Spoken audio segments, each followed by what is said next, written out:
Hey guys, Justin here. I thought I would give you a quick update.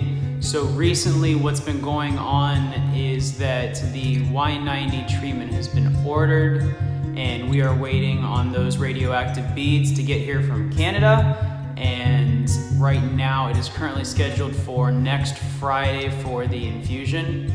In the meantime, my family has been trying to find another solution to the whole liver transplant issue.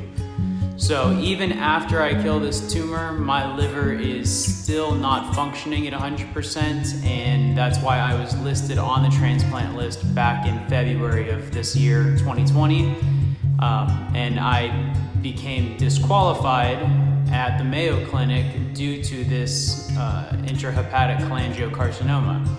So in my family's awesomeness, they have been trying to talk to every transplant center across the United States, and UPMC does the most living donor transplants in the United States, so that was the first person that they talked to. We also have family members up there, and it would just be a really great place for us to be able to recover. So we talked to them, sent them the scans of my MRIs and CTs. The doctors looked over them, and we just got word back today that they will not accept me for a live donor liver transplant or a liver transplant at all at their facility. It was a little bit of a shock because we've been telling them the whole time, hey, I've had 2 liver transplants, I have this 3.5 centimeter tumor, we're trying to get the tumor treated. Even today, when we talked to them, they said, as long as you don't have, or as long as there's only 1 tumor under 5 centimeters, then you should be okay. And then all of a sudden, 15 minutes later, when the coordinator called me back, she said that the doctor reviewed the file, and due to the fact that I have 2 liver transplants and this liver or bile duct cancer, that I'm not eligible for a transplant at UPMC. So kind of weird, kind of a shock, because they've known that information since the very beginning. So I didn't really get a very clear answer as to, what changed in that 10 minutes, what's changed in the last week that they've had my information. But here's the thing, when you get those phone calls, especially in the middle of a workday, you don't have time to process while they're on the phone with you.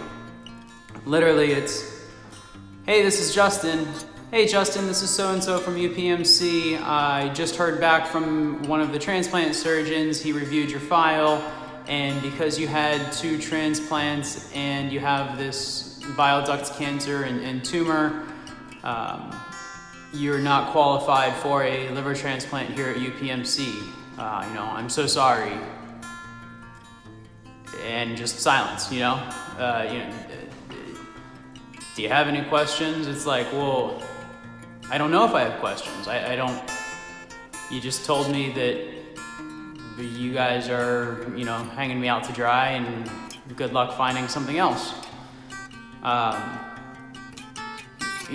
I hang up, sure, now I've got questions, but are my questions gonna change their decision at all? Like, what's the point in me asking them? What's the point in me arguing with them? If they have protocols and I don't meet their protocols, not gonna get in, If you have to be 4 feet tall to ride this roller coaster and you're 3 feet tall, you can't really argue with it. You have to be 4 feet tall. So, a lot of whys going through my head. At the same time, my dad and I were having a conversation in that 10 minutes in between them, and he's like, well, that's great news, it's 5 centimeters, not 3 centimeters is the cutoff. So this is all very promising. Like, aren't you excited? And I'm like, no, I'm not excited. I can't keep getting hopeful when I know in 10 minutes somebody's gonna call me and tell me something different, There's no point in me getting my hopes up and starting to tell my family, hey, everything's gonna be okay, we've got it figured out, when we don't. Every time someone calls back, they say no. It doesn't deter me from keeping going. It doesn't mean we're not going to find somebody that's going to say yes. It definitely doesn't slow down my dad. I'm going to do whatever it takes to find someone that's going to make all of this happen. But in the meantime, like, we still have to keep going with the cancer treatment. We have to continue with, Mayo's plan when we don't really even know if it's necessary if we find a live donor.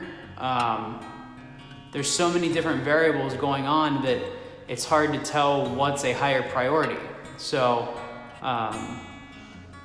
we have a Zoom call with one of the oncologists up at Mayo Clinic tomorrow morning at 8, and it's going to be kind of funny. Usually the Zoom calls are just myself and the doctor, and the last one and this one, my whole family ends up joining in on it, and it's like a big Brady Bunch scene from the opening credits. My whole family sitting there asking their questions and giving their opinions, and none of us are doctors. We don't know the answer, but we have lots of questions about it.